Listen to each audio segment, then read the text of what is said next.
never used the word pig. Did I say that wrong? Boy, I missed. I have called him sexist, but I really don't think I called him a pig. Oh, that's all right. I don't think so. It Okay, sounded kind of low. Yeah. Now But, it's been corrected forever on YouTube. Is yeah. it? Did you hear me say that? Yeah, of course. Yeah, Okay. now it's corrected. Sexist, yes. The Ians are calling. Well, thank you all for coming to Venice Wake. We're going to start on page 3 tonight, but Janice is going to read the last page, 628 first, and then we're going to just jump into page 3. And before we get started, I think we should all be aware that Shem, like Joyce, when he was in Zurich, had an anti-war platform. So hear ye, that's a good person to be reading at this point in our lives. So we want to thank Duncan for knowing which button to push. And we are ready to go. Janice. Sad and weary, I go back to you, my cold father, my cold, mad father, my cold, mad fairy father, till the near sight of the mere size of him, the moils and moils of it, moanin', nonin', makes me sea silt, salt sick, and I rush, my only, into your arms. I see them rising. Save me from those terrible prongs. 2 more. 1 to more men's more. So, Ave Laval, my leaves have drifted from me, all, but one clings still. I'll bear it on me to remind me of Lith. So soft this morning, ours. Yes, carry me along, Taddy, like he done through the toy fair. If I seen him bearing down on me now, under white spring wings like he'd come from archangels, I sink, I die down over his feet, humbly, dumbly, only to wash up. Yes, Tid, there's where. First, we pass through grass, be hush the bush too. Whoosh, a gull, gulls, far calls, coming, far. End here, us then. Fin again. Take, but softly, memorarily me, till thousands the lips, the keys to. Given, away, alone, a last, a loved, along the river run, past Eve and Adams, from swerve of shore to bend of bay, brings us by a commodious ficus, a recirculation back to Howth Castle and environs. Sir Tristram, Villa de Moor, frover the short sea had passing.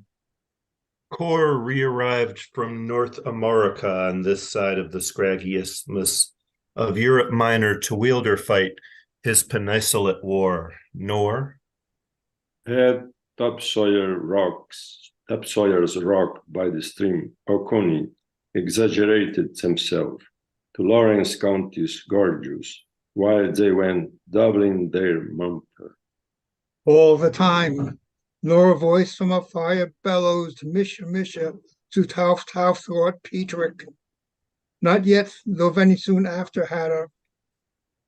It scad but ended blank old Isaac, not yet those all's fair in Venice, where Sozi Sesters wrought with Twone Natanjo, rot Peck of Pause Malt had gem or shen brewed by Arclight and Rory, and to the Regenbrow was to be seen ringsome on the Aquaface. Fall.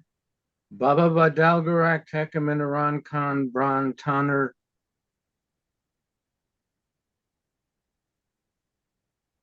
Go ahead, Roy. One more line. Brantanaran Tuan Thuntrovar Haunon Scorn Tuhu Horden and Thur. Nook of a once Wall Street old par is retail Talad early in bed and later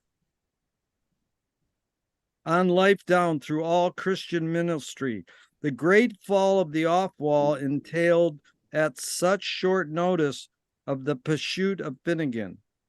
Ere solid man, that the Humpty Hillhead of himself promptly sends an unquiring one well to the west in quest of his tum-tum toes. And their upturned pike point and place is at the knock out of the park where the oranges have been laid to rust upon the green since Dev. Lynn first loved Livy.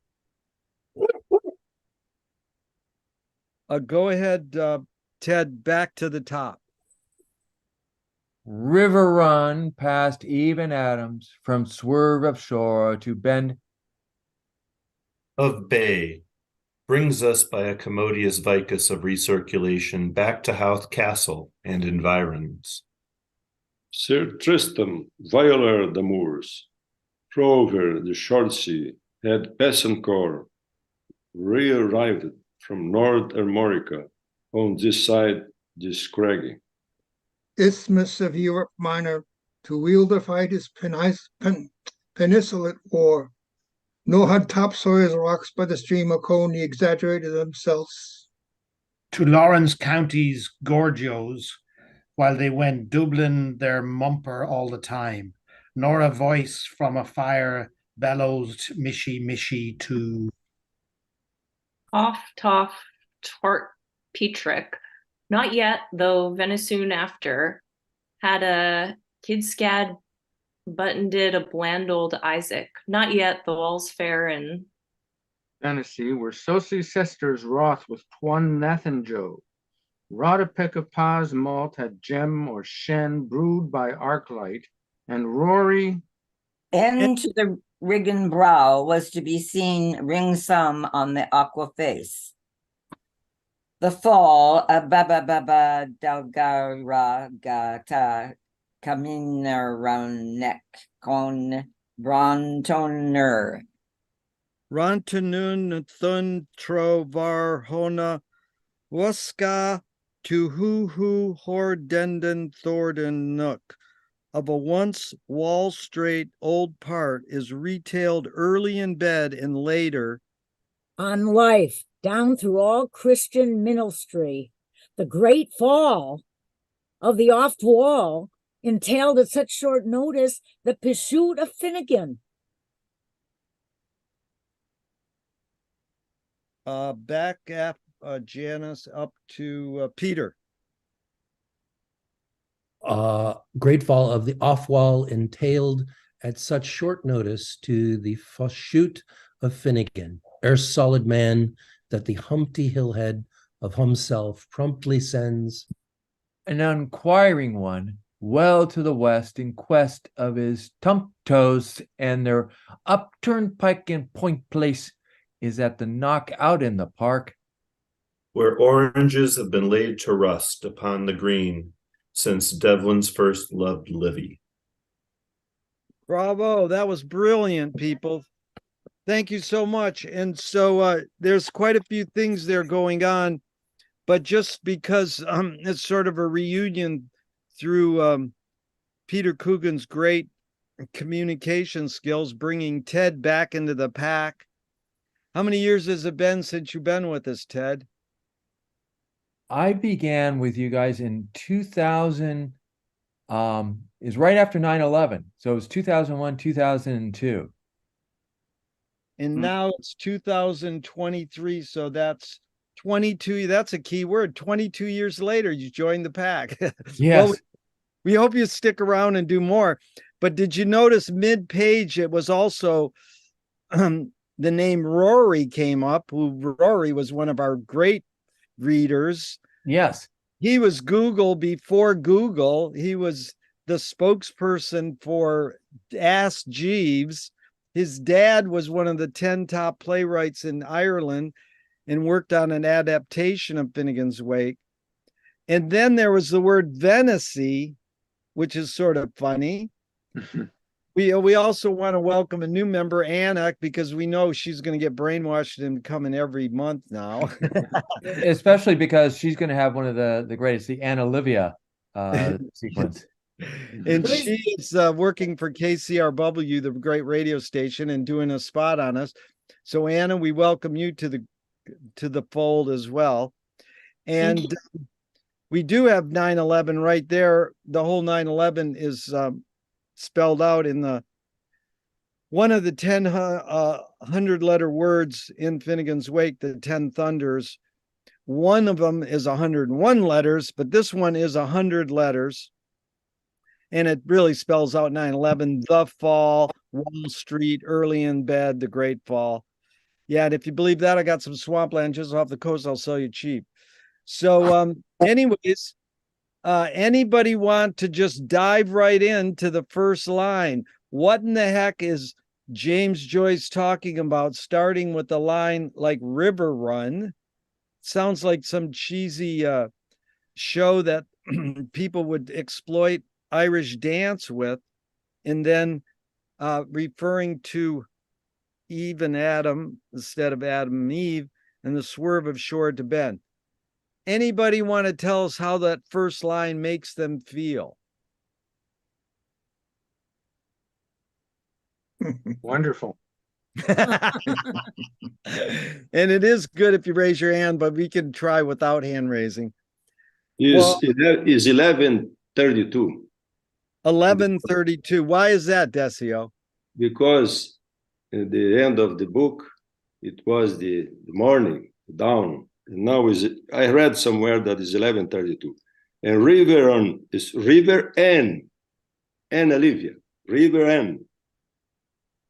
and past Eve and Adam is the book of Genesis. Finnegan's Wake starts with the Genesis, the book of Genesis. You mean the Bible? From the Bible. In the next page, we have the Pentateuch. The books of the Pentateuch, the 5 books. Well, it is funny because numerologically, Joyce was obsessed. 11:32. Ted's joining us 22 years later.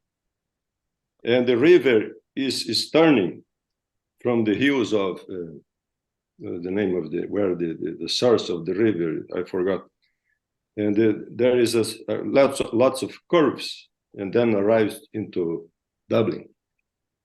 Swerve is turning. Swerve is turning. Yeah. And then goes to the bay.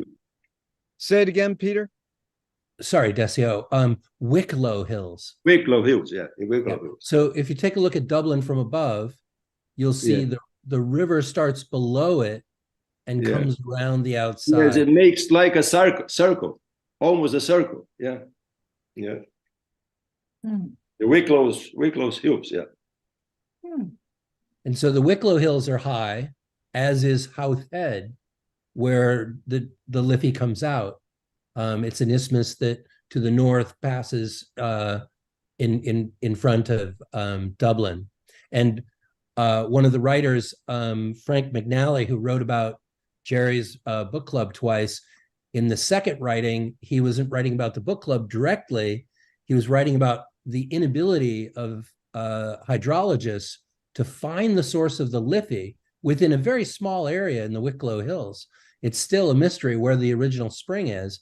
And he described that unending search of these hydrologists as like the 28-year cycle of Jerry Fialka trying to find, chairs to place or Zooms to place to have this meeting. Yeah, it's pretty amazing because Peter and I attended, along with Duncan this morning, a reading of the Wake in Dublin, Sweeney's Pharmacy. And we went over a part on page 247 where the 28, well, you can explain what happened, Peter.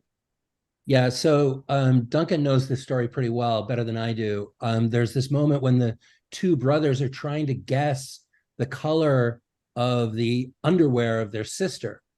And the 28 are the days of the month of February, the shortest month, the month in which Joyce is born and the shortest lunar month, 28 days. And so on that page that Jerry just made reference to, there are 28 colors listed in alphabetical order. And so after Z, the 26th letter, there are two more colors named.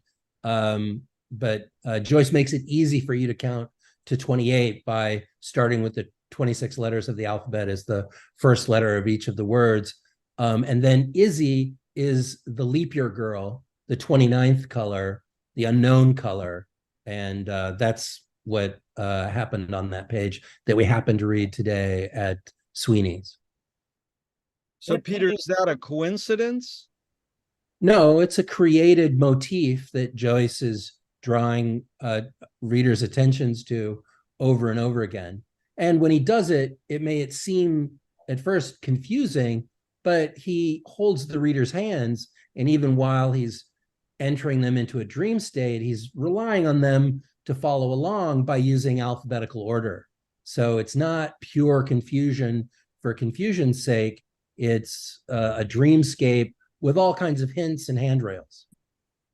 But I mean, is it a coincidence? Hold on, Janice. Is it a coincidence that it's our 28th year and we read that? Yes, Jerry, that would be a coincidence. And There are no coincidences. There are no coincidences, Roy says, and he wrote a book on Joyce, so he knows. But as we know, words evoke more in their meaning, and Robert Anton Wilson has talked about the wake a lot, and he wrote a book called Coincidence, so it's sort of a dance. Okay, Janice, go ahead. What would you have? I just wondered what page that color stuff is on that you read today. 247. Okay, and Roy, you want to talk about this first line or anything? Yeah, Because well, actually, I had there's a book that Joyce had in his library called The Anatomy of Melancholy by Robert Burton, and in the intro it has this sentence: so that as a river runs, sometimes precipitate and swift, then dull and slow, now direct, then winding, now deep, then shallow, now muddy, then clear, now broad, then narrow, doth my style flow. whoa, so that's like Dylan ripping off somebody. You mean Joyce? But Joyce sort of evoked it. He didn't quote it word for word. Yeah, no, but yeah, I just wonder if that's where, I don't know for a fact, but I wonder if that's where as the river runs, the river ran. Yeah. There is over 1,500 rivers names in the wake. And as we know, Joyce said he was just trying to teach people rivers names. Go ahead, Ted. Well, there's no coincidence because everything is so overlaid. So just we start with the rivers, and we'll get to the Liffey because that's all over the place, whether or not it's Anna Liffey, but there's the idea of the river at the very beginning. And even when we have Genesis, when we think of Genesis, there's the 4 rivers that are named in Genesis. But when you're talking about recirculation and the vicus of recirculation, and that makes us think of melancholy, because Anatomy of Melancholia had to do with the notion that there were 4 humors, right? And our whole body is related to the balance and the circulation of these humors. And so we're going to get all kinds of little references as far as humus, humors, humus as far as earth being buried. And so humus has this idea of earth, but humors has this idea of water. And that's just in the first line. Mm-hmm. Yeah, and then what about this 4 you just brought up, Ted? Hey, it's good to have you back too. Isn't Vico referred to by Vicus? Is that Vico and his? Of course, and the ages of man, and that recirculation. The And 4 ages in Vico in the circle. Yeah. Yeah. Well, who can explain what the 4 ages that Vico referred to that basically influenced Joyce? The age of gods, the age of heroes, the human age, and then the ricorso. So, Pretty Or good. back to the beginning. recurso, Like as we're in- doing right now. as in like the recirculation. Mhm. Yeah. Yeah, this is the recurso. And then what is it? What about the Liffey? The Liffey isn't really said in this first three lines. The river is Liffey. It's also a reference to the female protagonist, Anna Livy. But the Liffey is also the name of a tavern. That's what Adam and Roland. Adam and Eve's was the name of the tavern. Oh, Adam and Eve was the name of a tavern. Oh, I see. Okay. Adam and Eve is a name of the churches. Yes. It's yeah. the name of a church and Yeah, a tavern. Yes, it's Adam and Eve. Joyce inverted here. It's right next door to where the party is in the Dead. The story, they're right next to Adam and Eve's church. Steven, what's up? Hi. So reading those first couple of lines, the thing that kind of like jumped into my mind with commodious, it made me think of commode. And it made me think of like all the same shit coming back around again. But I looked up to see if there was like some other definition of commodious just now. And I saw that there is an emperor, Commodus, whose reign like marked the end of the golden age of Rome. So it kind of, ties into that idea of like one thing coming to an end and a new thing coming into a beginning. Yeah, that's very good. And Commodus was the son of Marcus Aurelius, who was, avowedly a philosophical, emperor who overtly tried to be a good person, respecting humanist values, specifically Stoic values. And his son hosted gladiatorial games, and unlike the movie Gladiator, where he's depicted, he was a wrestler, as was Narcissus, who was the original name of the character that became Maximus. I guess they didn't want to make a movie where the hero's name was Narcissus. And we don't want to overlook the Health Castle and Environs, the introduction. So we have the river and Anna Livia, and then HCE, Humphrey Chimpton Earaker. First time it appears. HCE. Yeah, so Anna, just so you know, that's the protagonist of the book is HCE. Here comes everybody. In that third line, he drops these clues throughout the book by just repeating his initials, HCE. So, go ahead, Nigel. I was just going to say, for having lived near Hoth Head, I know the geography very well.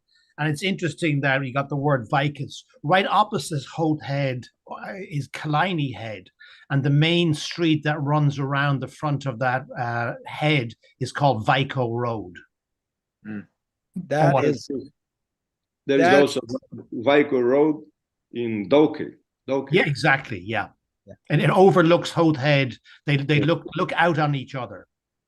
And Peter Quadrino, a regular, the host of the Finnegan's Wake group in Austin, Texas, has written a whole book, or not a whole book, but a whole blog post and a symposium article about his visit to Vico Road, how lovely it is. And it's the allusions that Joyce makes to it, not just in Finnegan's Wake, but also in Ulysses. Interesting. Wasn't Hoth where Molly eats the seed cake, and where Bloom proposes and she says yes? I said yes, I will. Yes. Well, can't you read that whole part like a woman right now, Ted? But this is very interesting because I found this magazine today from MIT Technology Review.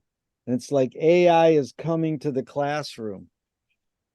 So here's the line that got me. Teachers are asking students to use chat to generate text on a topic and then getting them to point out the flaws.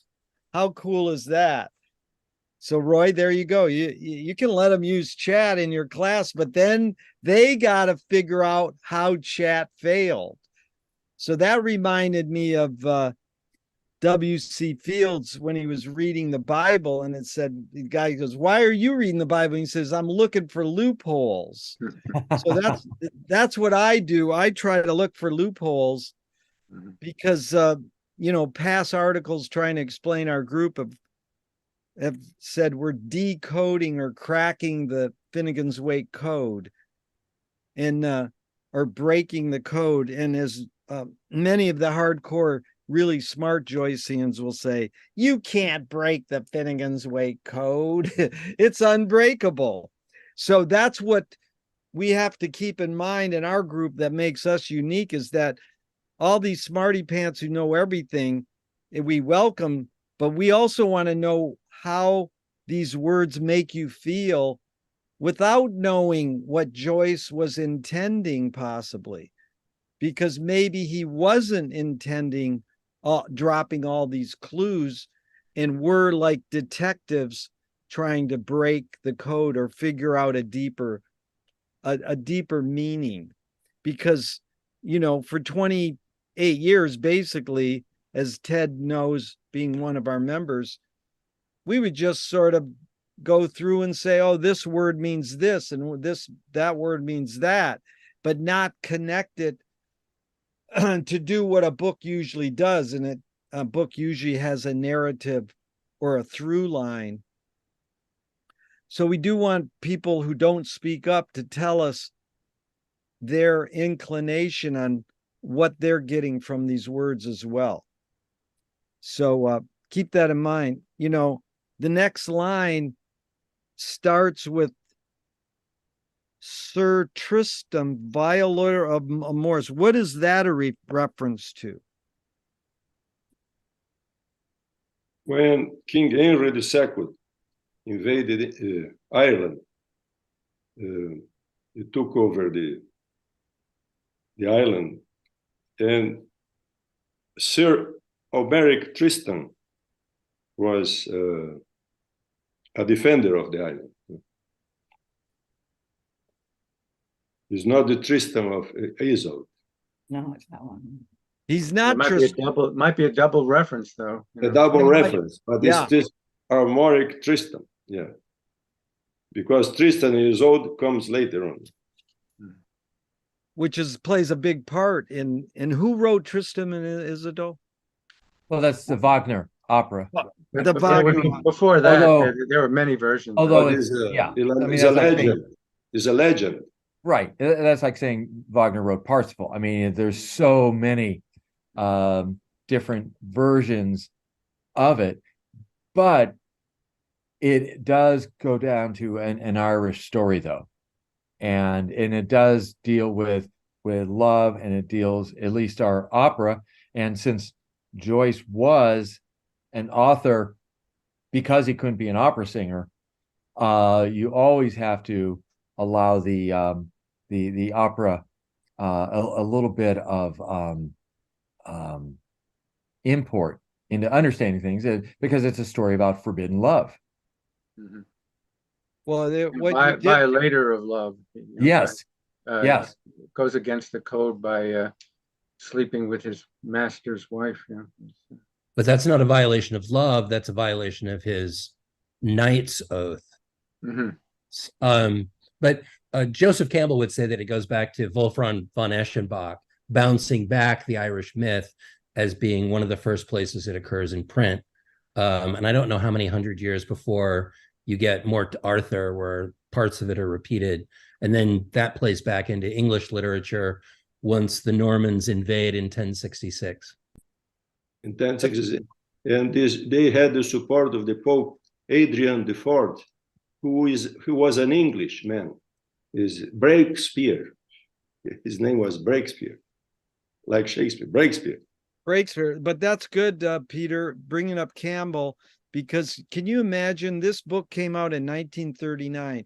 4 years later, Joseph Campbell puts out a book trying to explain this book. That's Joyce pretty courageous.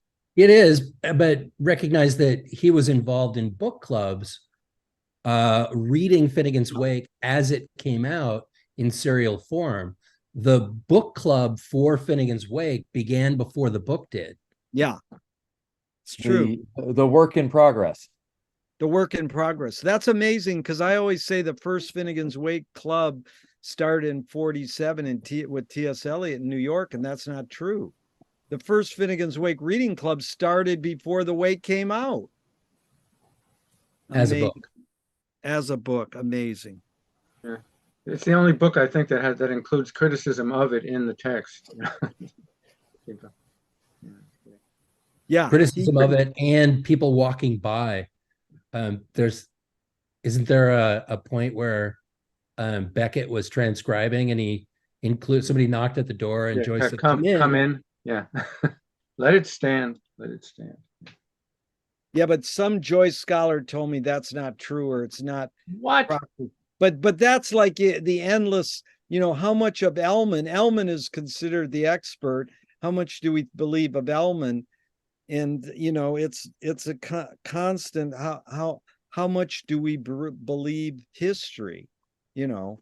We want to believe that. And if Beckett said it's true and Joyce said it's true, could they both have been lying and they just wanted to make it up to romanticize the whole process? It's possible. Okay, so Tristram changed his name to St. Lawrence. And now we got this over the short sea, why is Passacor spelled that way? Passancourt, not yet in French. Yeah, not yet is a big theme in the Wake. But it also has a literal meaning because Tristram and Isolde were both passengers on the boat when Brangien gives her a love potion that kind of allows her to feel free to break her vow as well. And they crossed this short sea. The short sea is the St. George Channel, is the Irish Sea between England and Ireland. That's right. They crossed at one of the narrowest points to the Isle of Skye. So why is Amorica, North America, spelled Amorica? That's Brittany. Oh, this is Britain in French, in France. Well, yes, it's the west coast of France, right? Was Brittany? Britain. But it also says in Roland McHugh that d'amore is a musical instrument. Yeah. Violin is a kind of yeah. On this side of Scraggy Isthmus, what's that? The isthmus is the isthmus for the Hotz is a kind of peninsula. Hotz is a kind of peninsula. There is a isthmus. Isthmus of Sutton. Yeah. Scrag is the neck. Is the neck of this isthmus. Is the neck between the peninsula and the mainland, and the island of Ireland, not mainland. But there we got a reference to war. I've been researching how Finnegan's Wake is a document that does indeed discourage war, is anti-war, is pro-peace. A year before the war starts, or what year does the war start? After 39 in September. But I think when this you came think out in February. Wait, hold on, Ted. This came out in February, though, right?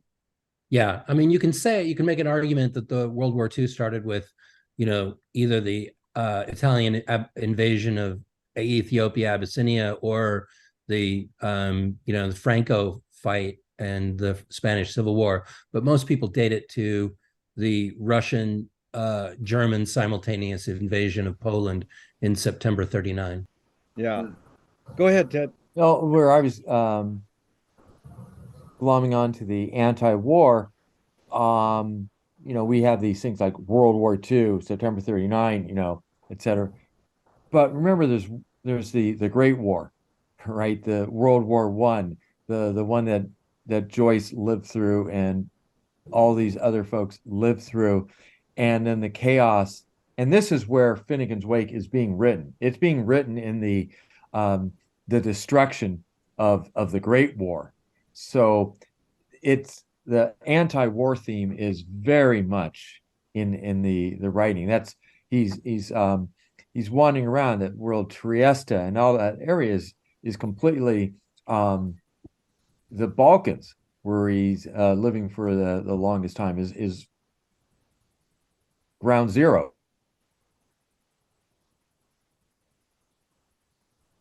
Whoa.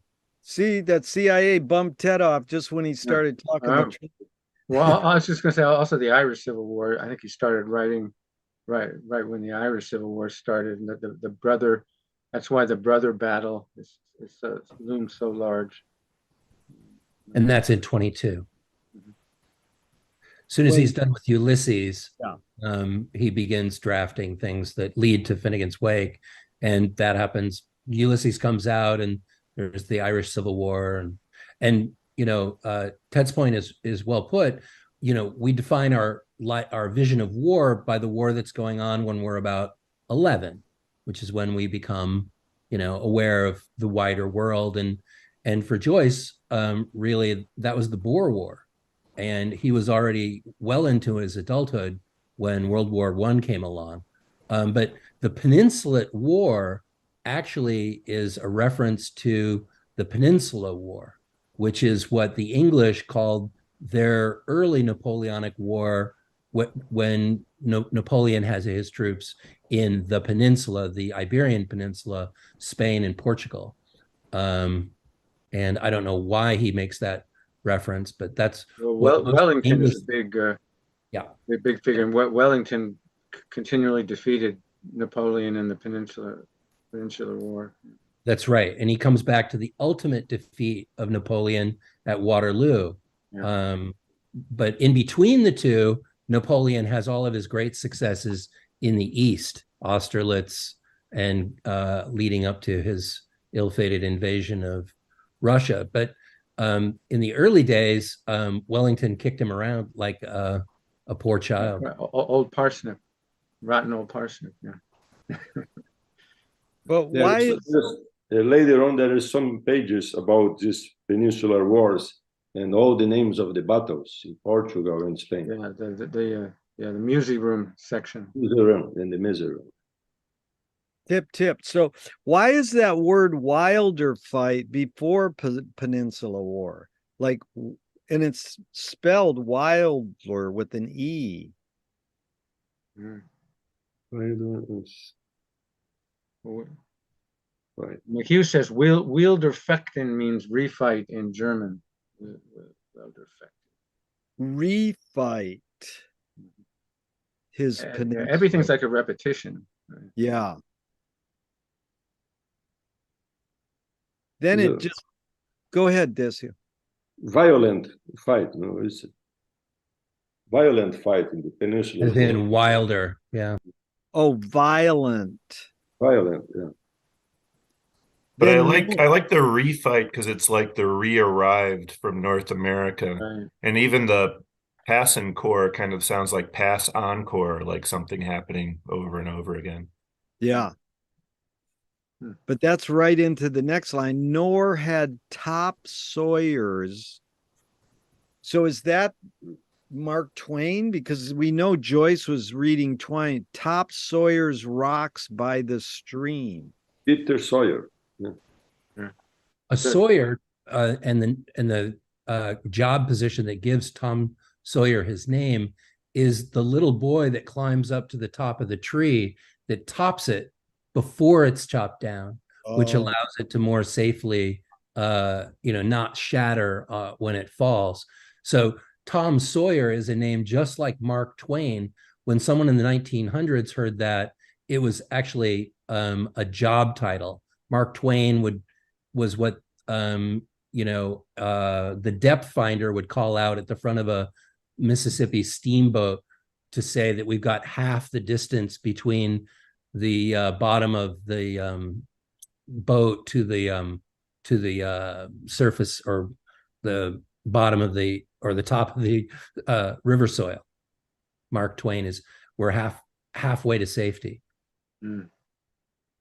But the Lawrence County gorgeous also. I mean, McHugh talks about Peter Sawyer founded Dublin. There's a kind of new Dublin in Georgia on the River Oconee, so it's another kind of repeat of the old Dublin, like New York is a repeat of York. Oconee is in Georgia. Yeah, Georgia, the Lawrence County. In Georgia. There's actually a Top Sawyer's Rock on the There is a Oconee. city called Dublin there, so it's a reference to Dublin, but it's in U.S. Mm-hmm. A lot of Dublins in the U.S. I think 24. He mentions that. Wow, that's almost as many as Springfield's. Yeah. But you wonder, Americans reading this book, I'm curious, Peter, especially your take. How many people across the world are reading this book when it comes out 39? And then are Americans going, oh, Tom Sawyer, I get that. And they might not know the first 8 lines, the history of Ireland so much. So there's You're right. It could be a gimme. Yeah, it could be a gimme. Like, here's something to chew on while I'm talking about European history. I'll give you some North America and Tom Sawyer to make you feel comfortable and sit still. Right. And then that's the question. You revising the list of all the Joyce reading clubs in the world, aren't most of them in America? Well, I mean, it's like asking where are the reading clubs of something in Chinese. They're going to be in the most populous English-speaking nation. I mean, or rather, Chinese-speaking nation. They're findable in large measure in the United States because we're the most online. But by per capita, there are more in Ireland. Really? Wow. Because I was going to say most Irish people. Nigel, do most Irish people care about reading Joyce, read Joyce? You grew up there? No, not really. He'd be avoided, I think, in most cases. just be a select set of people would get into it. I have a theory there's more Joyceans in Italy. Why would that be? It just seems like, I don't know. I just like at Sweeney's, there's like the Italian reading group. And it just seems that, I don't know. I just have a feeling that there's just more Joyceans in Italy than there are in Ireland. And when I went to Ireland for Bloomsday, he had like no idea. I don't know. Either they were like joking with me, but they had no idea. Most people didn't know who like James Joyce was or didn't care. Well, Sarah, it's a good point because Joyce is well known in Ireland, but he's disliked on many different fronts. Whereas in Italy, he's a foreigner who resided there for a number of years of his famous periods of productivity. He spoke Italian very well. He studied for modern languages and at UCD and was a Italian teacher in Italian cities. And he was a great friend of Italo Svevo. And had Joyce not met Italo Svevo, just as if Kafka had not met Broad, we wouldn't have any of Svevo's work. And so in that sense, it's kind of like Poe in France. In America, we take Poe as almost a given, like Vincent Price, some sort of cheesy horror writer. But in France, Poe is admired and loved in part because he was an American who wrote some of his best works in Paris, set them in Paris. And so it's easier for a French person to love Poe, and it's easier for an Irish or an Italian person to love Joyce than it is for those writers to be loved in their native lands. And Joyce lived 10 years in Trieste and Poland. Same's true of Jerry Lewis. Yeah. Well, the French connection there, definitely. Sorry, I got bumped out. I thought maybe Jerry thought I was talking too much, but no, I have no control over that. Ted. What it was the CIA recognized that you said something not But mentioned. I do have Have to to give break the a code. little bit of a nod to Joyce and the Irish because some of us, we were there for the 100th anniversary of Bloomsday. So I was there June 16th, 2004. And we were, I was staying at the, not to get into too much of the Ulysses, but where the Sirens chapter takes place on the Quai d'Orsay. You were staying in a whorehouse. No, that was earlier when I stayed in the Nighttown section, but the Ormond Hotel. And I was the next morning talking to the bartender, and he was saying, "Gosh, you know what? I think I might need to read that Joyce guy." And because he said the previous day, where all the Joyceans from around the world were collected in drinking, he said, "We've never had so much alcohol consumed on our premises without a fight breaking out." And you know, in honor of Joyce, everyone broke out into song. They were singing, and we were singing all night. We were drunk out of our minds, but there was no fighting. It's a pity that the Ormond Hotel doesn't exist anymore. But at least it was there for the. They refurbished the building, and there's a commercial building. I don't know what. I went there to see the bar, and where Bloom stayed in the next room, not to be seen by the girls. No. That was brilliant. Like Ulysses, he was tied to the mast. Yes, right. To listen to the sirens. Tied to the whipping post. Well, that was brilliant, Ted, because as they say in Irish bars, is this a private fight or can anyone join in? Beautiful. Yes. And you know what you were talking about just before you got bumped off there was reminding me of D.W. Griffith, who pretty much invented the feature film, said in 2024, which is next year, cinema will cause an end to warfare. He literally said that. And it's like, can we only hope and pray? I mean, what has cinema done for 130 years is promoted warfare. So, and don't forget what was Joyce's failed business opportunity when he was trying to stay in Ireland. Was being a projectionist and running a movie theater. Yes. Yeah. Well, and he wanted Eisenstein to do Ulysses. Yeah, I want to tell you that there's an amazing document that I'm printing out currently at the library. Emily Shen, just Google Emily Shen, Shen, Harvard and Dream, and she has like an 80-page document that susses out Joyce's relationship with Eisenstein and pretty much everything we talk about in this group. I've been amazed at this document.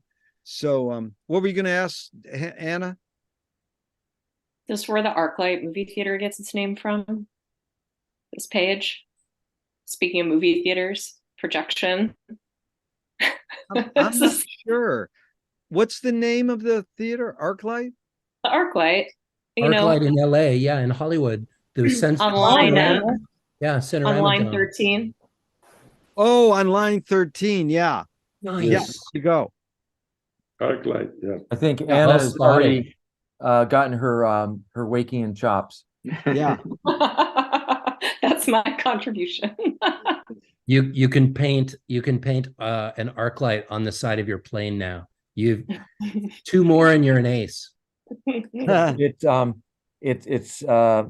amazing how I was thinking of Eisenstein as I was trying to step back from the beginning of this passage, because I know we want to jump in and we say, okay, it's Joyce, let's get out our skeleton keys. But it is the beginning of a novel. And so how do most novels, I'm not saying most, let's not get out the text of every single novel that's ever begun, but how does many a novel begin? But just a description of the topography. Yeah. And that's what we're getting here. This is a novel even though it's going to blow up our ideas of a novel.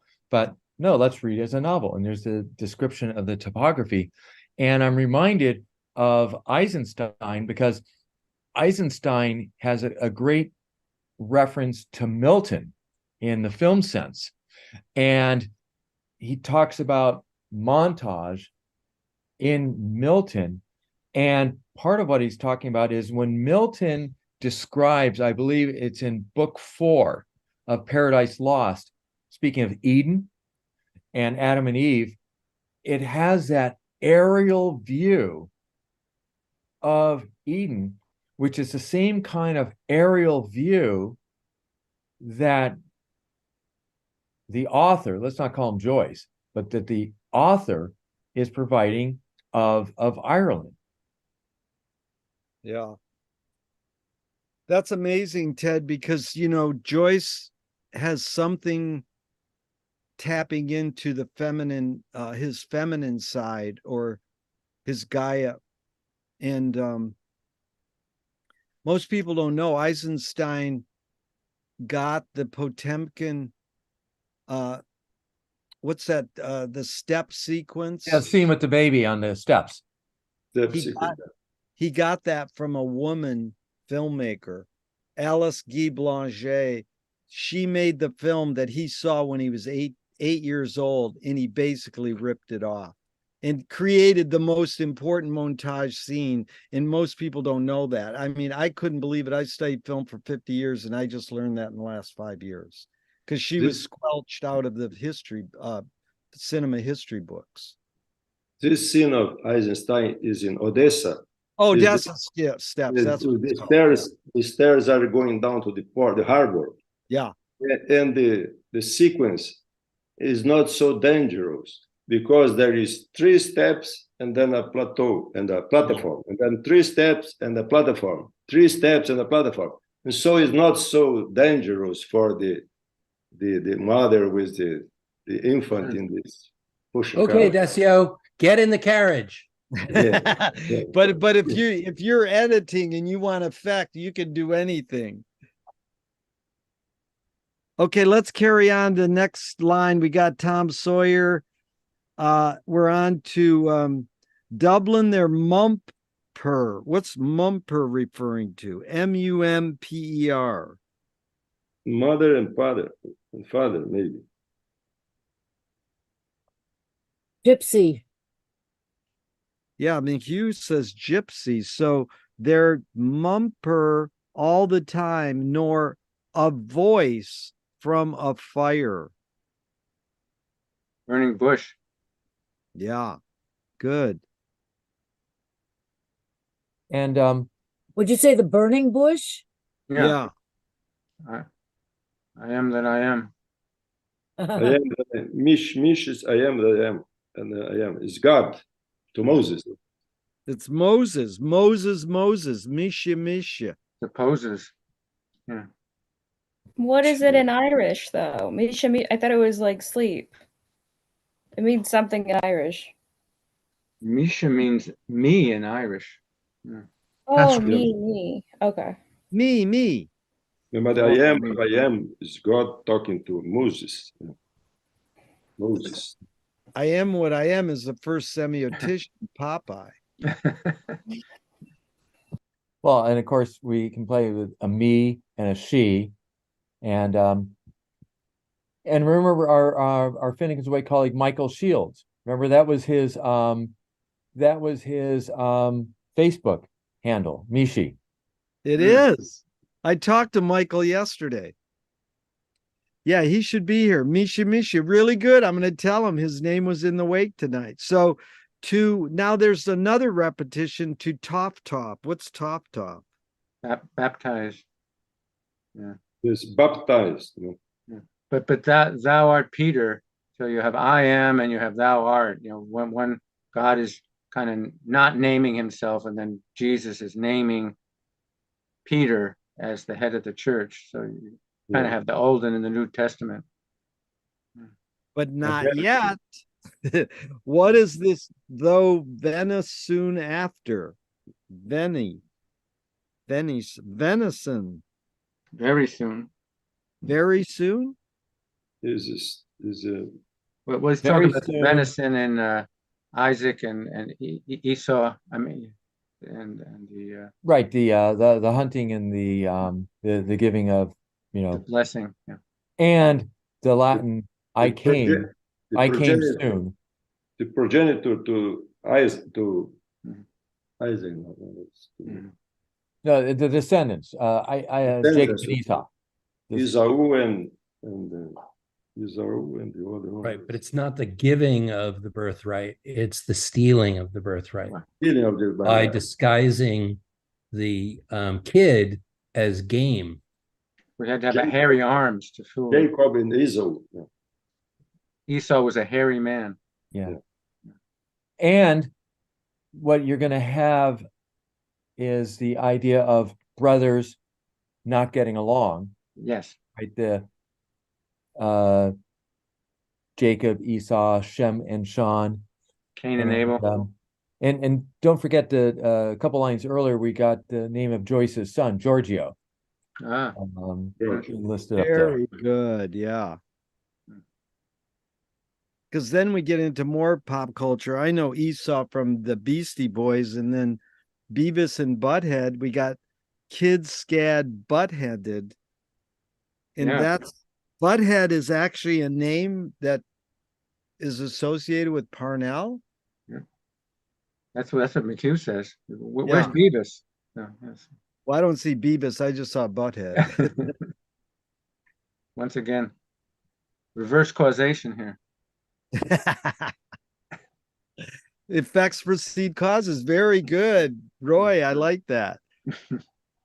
Okay, not yet through very soon after had a kid scad butted a bland old Isaac.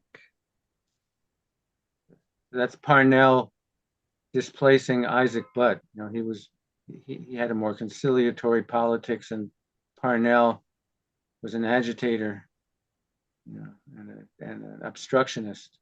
So, and he got rid of Isaac Butt.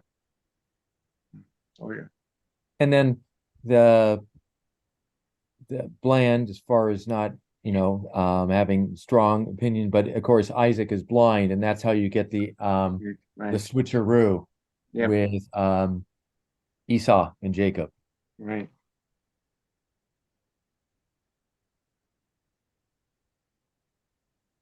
Then we got not yet through all's fair in Venice. That's Jonathan Swift, Vanessa. Yeah.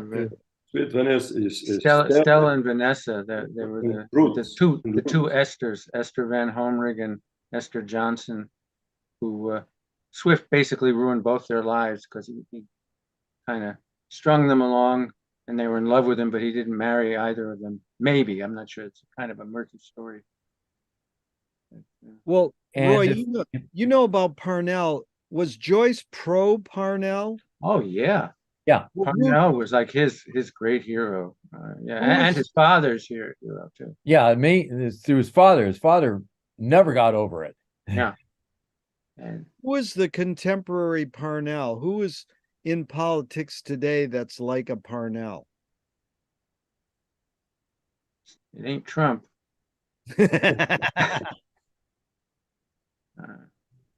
I don't see anybody like Parnell. Well, You know, He's- the you know- last person in American politics that did something like what Parnell did would be George Mitchell as the Senate Majority Leader and Senate Minority Leader.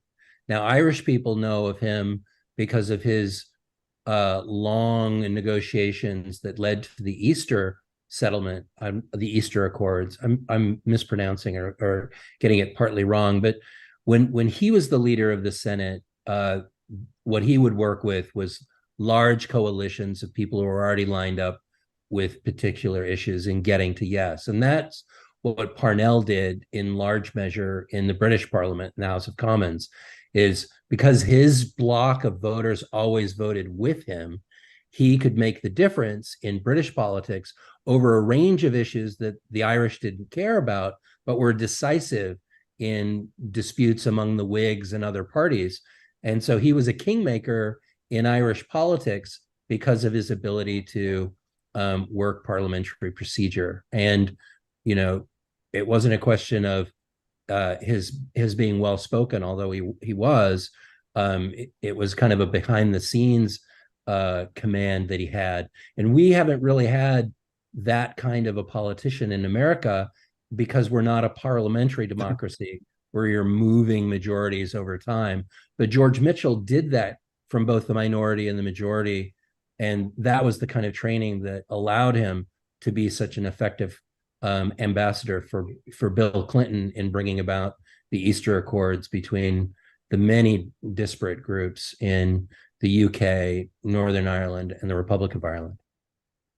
But Parnell could also, he was an obstructionist. I mean, he could gum up the work so that nothing could get done. And he really infuriated the English by that policy. They had to make a deal with him because he prevented anything from getting accomplished. But how did he die? Did he die success for pauper, or what was the end pitch, the end scenario? Well, remember, there was Kitty O'Shea. Yeah, can't forget Kitty O'Shea.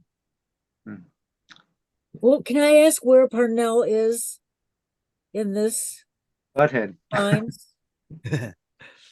Is he in there? Well, his successor is there. His predecessor is named. The person he displaced is named Isaac Butthead. Well, not. Oh, I think a cad was the younger son. The cad plays a big role in this. And I'm not sure if Parnell was a cad in that sense.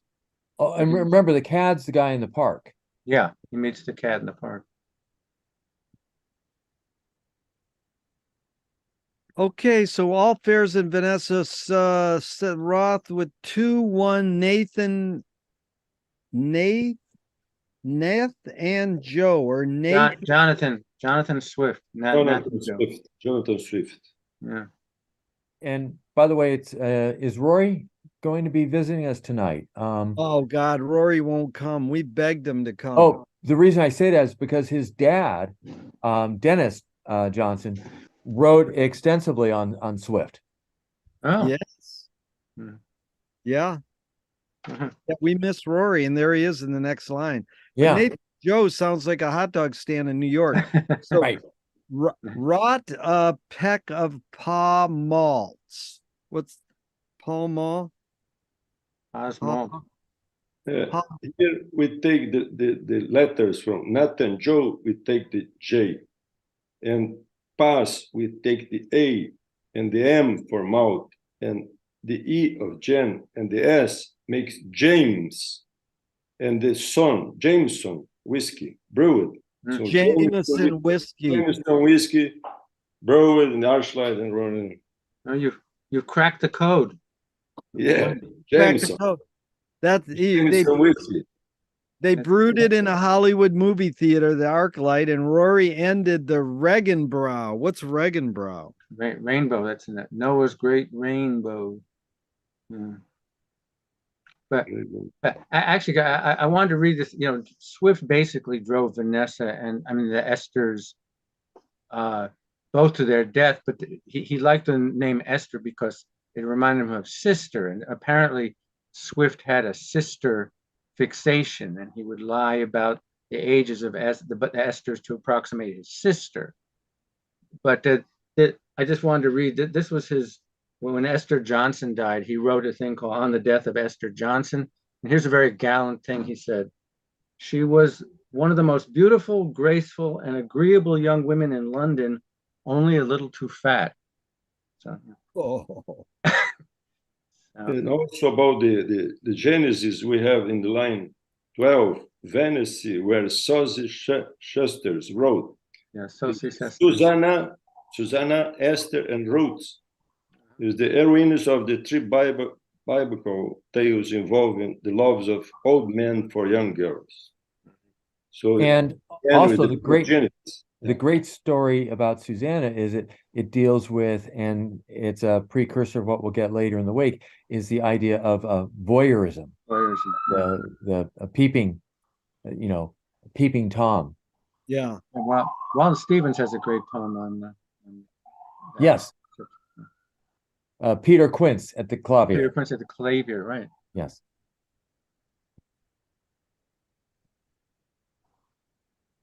So we're on to Arclight. Rory at the end of the Regenbrow was to be seen ring some of the aqua face. On the aqua face. Yeah. Rory O'Connor is a hero of Ireland.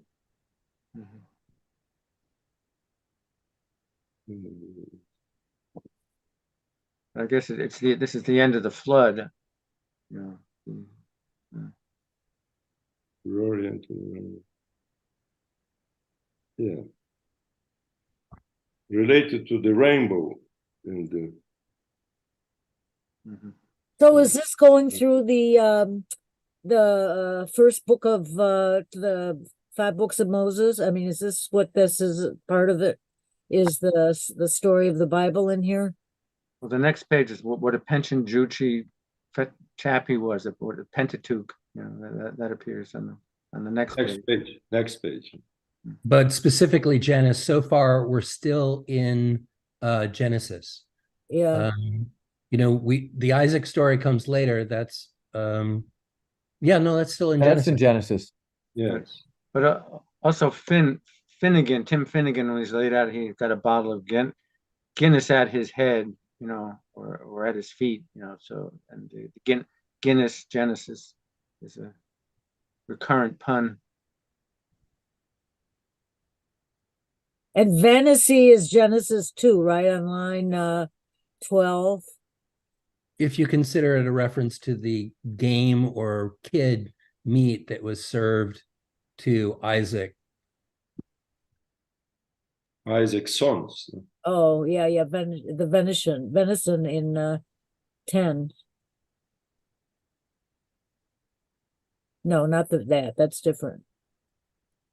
But it's like all's fair in love and war, but here it's all's fair in venison or vanity. There's a range of possible interpretations, but if you keep it within the Esau story or the Isaac story, it could be a reference to the faux meat that's supposed to be wild game like venison. And Isaac thought all's fair, you know. So now we're introduced to a new paragraph, and it's the first 100-letter word, but let's, putting the word aside, the fall of a once Wall Street par is retailed. What is that? The fall of a once Wall Street old par. Old par was the guy that lived 120 years in Dublin. Yeah, and he kept his virility to a very old age. 152 years old, 1483 to 1635.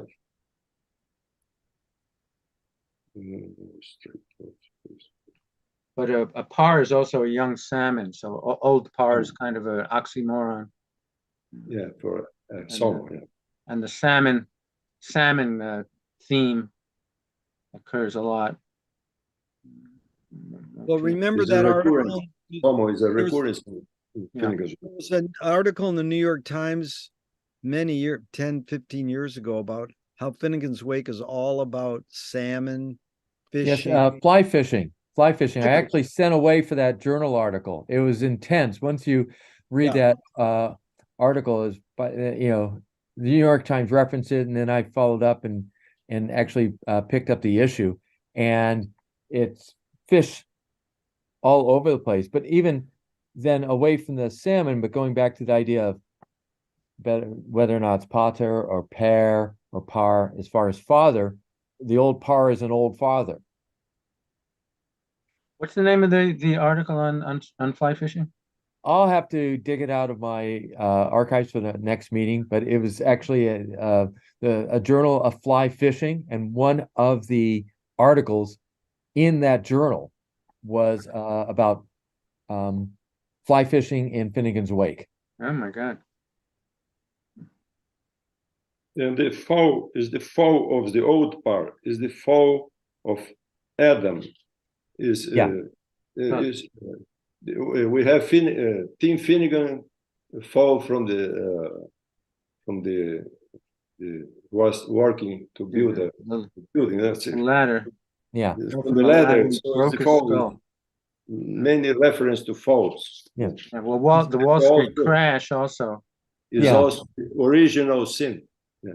Exactly. So we have Wall Street, because Joyce is aware of the crash, of the fall, and also even the idea of someone who's working on a wall that's straight, right? Like Tim Finnegan, but he falls off of working on that straight wall, and it's retailed early in bed.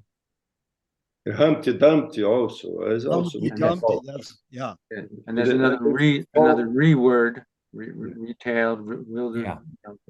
The fall from the scaffolding. Yeah. And then I'm sorry. Once you get into the 100-letter word, it's stuttering. And I don't have War and Peace in the Global Village, the McLuhan book, but he talks about each 100-letter word, each thunder is represents a different technology. But it's funny how so many of the words that are in the 100-letter word, German, Sweden, Hindu, Italian, all mean the word thunder. Yeah, there you go. That's a great pun in that title. Yeah. By the way, Jerry, when you did you see the documentary about the BlackBerry that came out over the summer? I didn't. Tell me about it. Well, the most important part about it is the beginning lay is McLuhan narrating about the predicting the BlackBerry. Oh wow, I'll have to see that. Peter, I take it you saw it or were aware of it? I wasn't aware of it at all. It's a fiction film, not a documentary. It begins with, if we're thinking of the same film, it begins with I thought it was Arthur C. Clarke talking about how people won't commute, they'll communicate.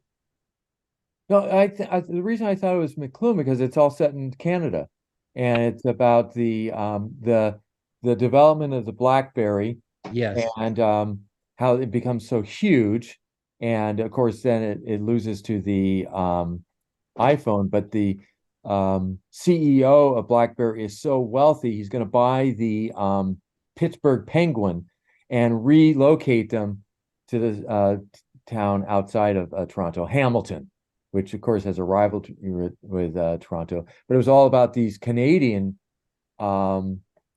kids and how they, were just on top of the world for a while. Wow, I'll look into that. That's funny because we used to say you do face hook on your crackberry. Yes. So now we get into the New Christie minstrels. The great fall of the off wall entailed at such short notice how's that for a spelling? PFT JS shoot of Finnegan. Shoot is the fall in French. The fall or phone? Fall, the fall. Like the fall of man, la chute. So it's the fall of Finnegan. Yeah. And now we got Humpty Dumpty in the next line. Solid man that the Humpty Hillhead of himself. If you join us in the New York Wake group tomorrow, we're going to get a lecture on the theme of self and identity in the wake. There's himself. You know why a bee hums? Because he doesn't know the words. Himself promptly sends an unquiring one. Well to the west in quest of his tumty tum toes. I think that's a Jesse Weston, who wrote a book on the quest for the Holy Grail. Yeah. Yes, from ritual to romance, and it's in the footnotes of Eliot's the Wasteland. Wasteland. Yeah.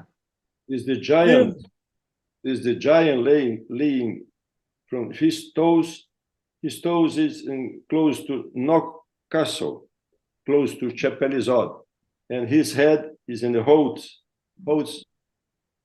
Peninsula, and his stick is the Wellington Monument. Yeah.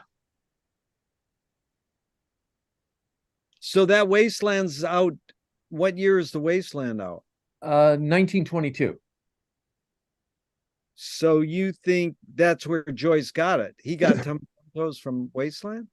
Oh no, what I think Roy was talking about is these, the Wasteland comes out the same time as Ulysses. These ideas and these books are kind of part of the club. This is what they're reading. Cultural, yeah. Yes, It's like a zeitgeist, or it's their all secret code between. Not secret code. These were just very influential books that folks were reading in that time. And the whole theory of ritual, the connection between ritual and myth was yes. Very, So what about this word upturn, pike, point, and place?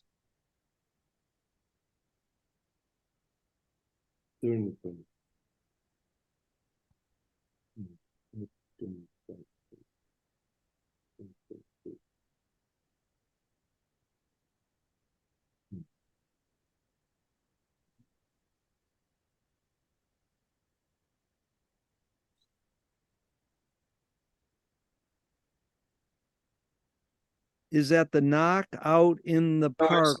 Upturn toes. Yeah.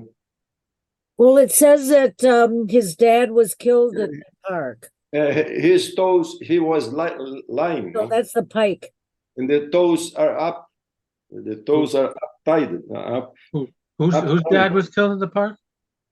Yeah, it said what park now? A Phoenix Park. Well, the Phoenix Park murders. That's a big theme in the. And so the upturned toes. I mean, pike. Is the giant toes upturned. Yeah. But I can't help but think that when you're talking about death, and I'm just thinking about, remember Molly's spoof on metempsychosis, right? The transmigration of souls that she calls metempsychoses. Oh, right. Oh, rocks, tell us in plain words.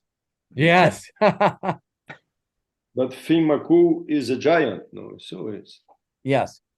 His toes, his feet are in Knock Castle. Knock Castle is close to Chapelizod, in the borders of the Phoenix Park, by the river.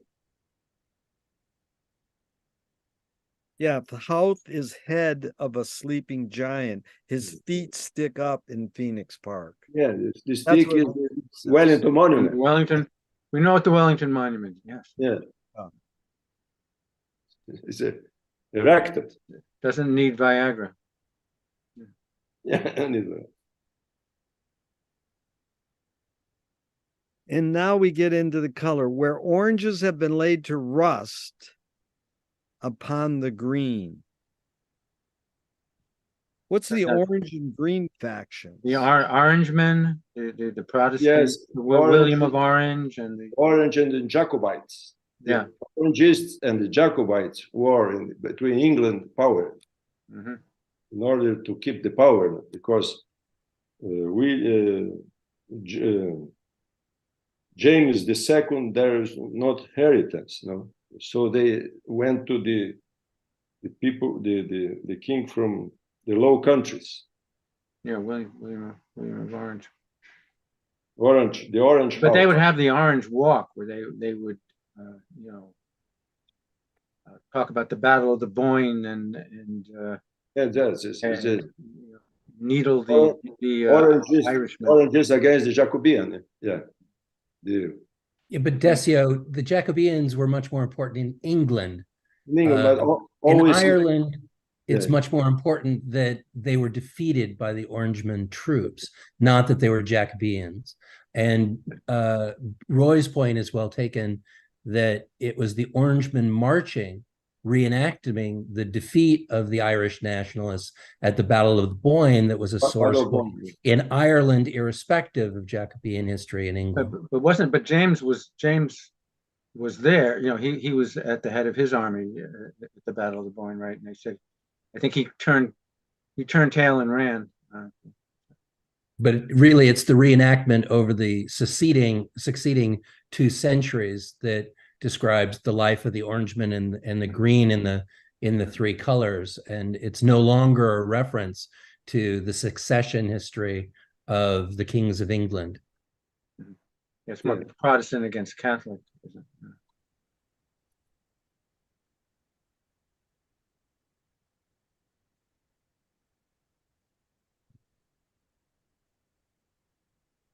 So why is that word rust though there? Is it to rest? Rest. Rest. Rest. The green, when you're laid to rust, you're dead, right? The green is Ireland. Definitely. Since Devlin's first loved Livy. I mean, it's pretty amazing how the first page ends with a period and says something about the Livy. I mean, is that the river or is that the female protagonist? And what is this Devlin's first? Isn't it where Dublin first loved Livy, the Liffey, you know, where they where Dublin. I mean, Dublin was created because of the ford over the Liffey, and that made it a settlement. Yeah, I mean, doesn't even the word Dublin mean as far as puddle, right? I mean, it's so black pool. Yeah. So the water imagery of the term, and then the idea of doubling something, right? So there's going to be a lot of doubling and a lot of twins and a lot of mirroring. Dublin, their mumper. Well, it says a soci sester. Soci means double or doppelganger. Yeah, the first Dubliner loved Anna Liffey. The first Dubliner loved. But metaphorically, what is Joyce saying in this page ending that Dublin loved Livy? Is it more, what is Dublin really standing for there? A community, a people, or something deeper? Because it's almost like the word devil is in there.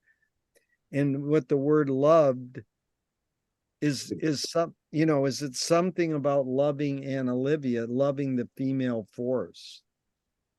It's a Dubliner. Well, I mean, they do have the river and the mountain is a big theme, but I think also the city and the river. I mean, Joyce liked cities that had rivers running through them. And since we are talking about falls and funerals, we can also take the last word, I think, occasionally at face value, as far as loving, living. Yeah. The last line I read here from Joseph Campbell. In this park, the Phoenix Park, the Orange Men, the invaders, have been laid to rest upon the green since the first Dubliner loved Anna Liffey. This first line, 2 lines. Loving, living, and also the idea then of loving liberty. Well, Joyce refers to the book. Is life worth living? I think he found the title kind of funny, but he changes that. Was the Liffey worth leaving? Like, was it worth being in exile? Does he say that in the wake? Where is life worth living from? It's a book by I forget. I once had a chance to buy that book. I get upset about that every once in a while, but yeah, it was kind of kind of a self-help book. I think back when in the 30s, the 20s.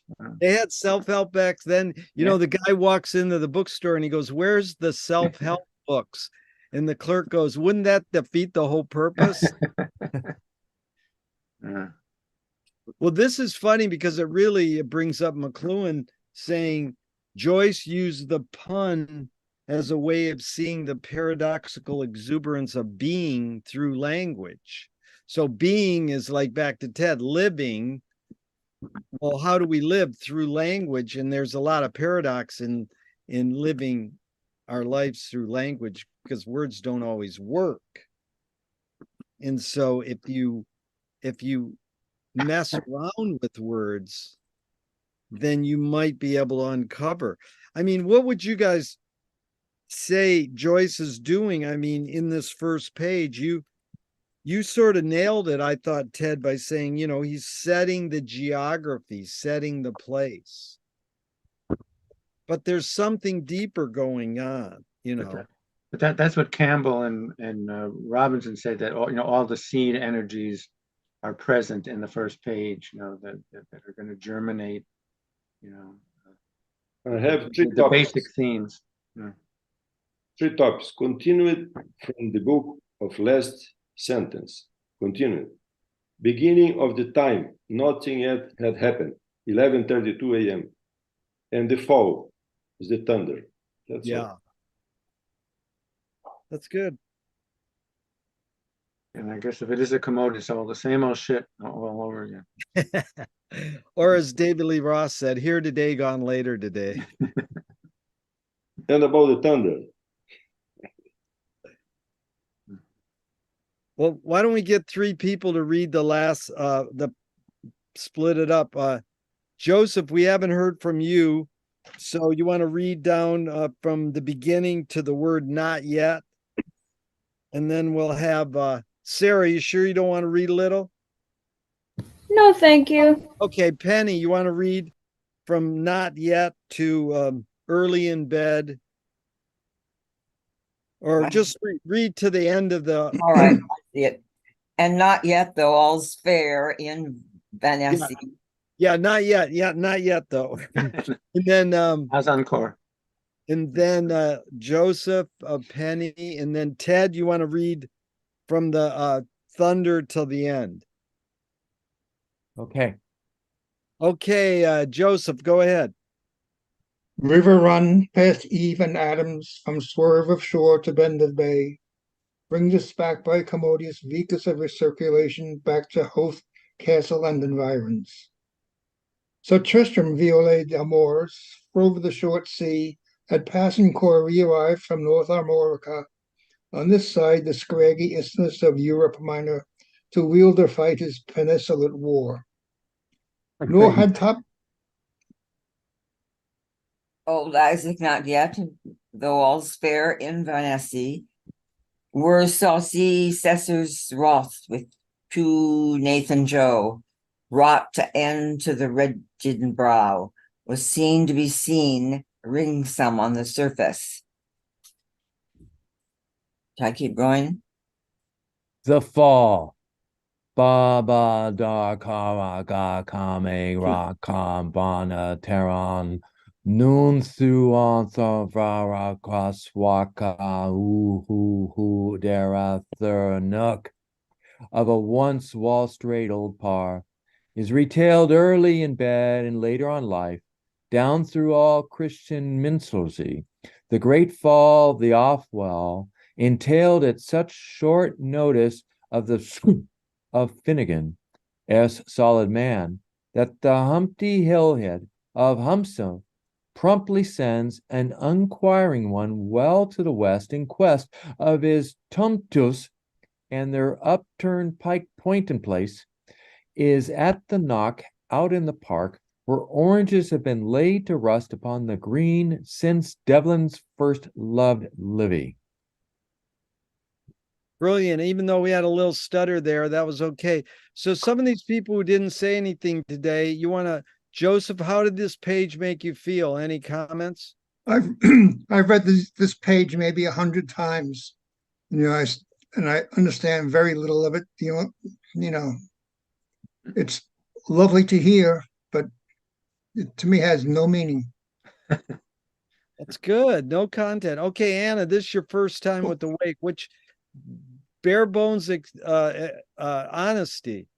You sat through it, and you know, we appreciate you sitting here because you're a member of the press, you know, a journalist, and you experienced something where these people ought to be in a mental hospital, you know, looking at this gibberish. But you know, how did this make you feel? Well, I like this event. The group, it's just fun and it's an interesting discussion. The the text, yeah, like was it Joseph? It just said I don't understand it at all. So interesting to hear, like, you know, the bits and pieces of insight from everybody. And it's just kind of fun to dissect something like this and unusual, but clueless, gibberish. Well, Anna, one of the, if I can just free associate with you a bit, one of the things that Joyce was so invested in, and maybe it's because of his failing eyes, and of course, because opera was his first choice, is that it's an oral tradition. And so, you know, if you listen to an opera like Tristan and Isolde, is it necessary for you to understand every note or every word to get this beautiful aesthetic experience? And I'm reminded of your association with KCRW, because in 1982, you probably know, KCRW had a marathon reading of Ulysses that was a rebroadcast of Dublin's radio. It is, of course, in honor of Joyce's 100th birthday. And KCRW, over the course of 3 days, went from stately, plump Buck Mulligan all the way to Yes, I Said Yes, I Will Say Yes. The entire Ulysses, not a word left out, was recited on air. And for me, seems like yesterday, it was a transformative experience because it took Joyce out of the classroom and turned it into a multidimensional performance that I was able to feel. And that's really what Jerry has been playing with. I would suggest that the dynamic of what we do is we stumble through the reading, then we get out our little dictionaries, and then we throw away the dictionaries, and then we just listen to it. Yeah, that was good, Ted. And Janice, go ahead. Well, you know what I wish right now? 5 different people, not me really, can read that thunder words one after another. I'd love to hear that. How about that? Like, you know, like whoever, you know. Yeah, we will do that. Janice, it's a great experiment. We'll do that. But let me just react to a couple things Ted and Anna said. One is comparing it to opera, Ted, was important because T.S. Eliot said poetry can communicate before it's understood. And that's really when you read The Wake and there's no 2 lines per person, where you read The Wake where it's 1 or 2 pages per person, like we do in Dublin Sweeney Pharmacy every Tuesday. That is really the way to read The Wake, in my opinion. And once I started attending that a couple of years ago, I says, I've done it wrong for 28 years, but I'm not going to change the way we do it because I can go to Sweeney's reading every Tuesday morning and do it that way. So it really is, the point of The Wake is to read it. But opera came along at one point and started displaying the words on a scroll on the stage so that you could it was like subtitling the operas. And that can be helpful, but then actually what you're doing is reading, because back to T.S. Eliot, you think, poetry can communicate to you before it's understood. You don't have to know what the words actually mean. It's the musicality of the sounds. And then just marathon wise, in Venice on the 18th and 19th of this month, there's another club in our beach town that does something similar to us, but they only do it once a year, and they read the entire book Moby Dick on the beach. And I do recommend people to check it out. You go down there and you watch the ocean crash and you listen to Moby Dick being read out loud. So this is flipping the eye experience of reading into the ear experience of listening. But indeed, what Joyce is requiring you to do is see the words as they're being mispronunciated. Just hold on, Peter, one second. As another KCRW person told me once, Michael Silverblatt, I said, "What do you think of the wake?" He says, "There's a typo in every word on purpose." Okay, Peter, go ahead. Letter. That Melville reading that benefits Save the Bay, I think, or Oceanarium. Thank you for correcting me. You can walk up and take a seat and read. They'll hand you the book. It's a great experience. It takes place all 3 days of a long weekend. Yeah. Okay, Janice, we're ready. Go but ahead. I just want to say something about what you just said. Personally, if I don't understand at all what something is, I don't know. I don't know. It doesn't, it just, it sounds sort of BS to say, oh, you'll understand it. It's so beautiful. Yeah. I think it's whoever just said you first get out your dictionary, and you blah, blah, blah with the dictionary, and then you throw the dictionary away. That to me is more meaningful, then you go beyond the dictionary, but you have something in your mind that does help you hold things together. Because otherwise it's just like Anna Hamler, the artist who sort of sings. Anyone, have you ever heard of her? Anyway, I've heard she goes around singing like that. That's her poem, and that's nice, and that's really fine because it doesn't mean anything beyond. It just means Yoko that, huh? Yeah. What? Yeah, Yoko. Yoko does that, and they asked Andy Warhol, like, what does art mean? And he goes, "Can I just go?" Blah, blah, blah, blah, and they go, "Yeah." So he goes, blah, blah.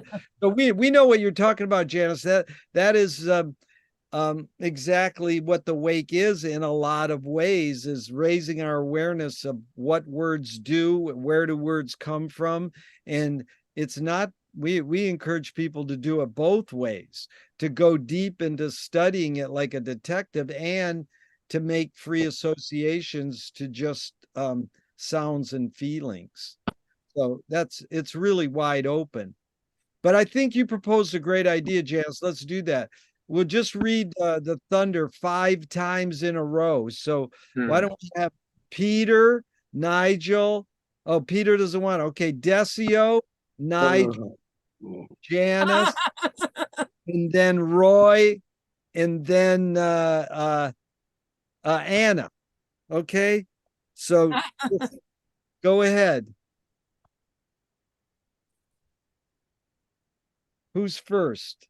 Who did I say first? Nigel. Did you say Nigel? Nigel should do it.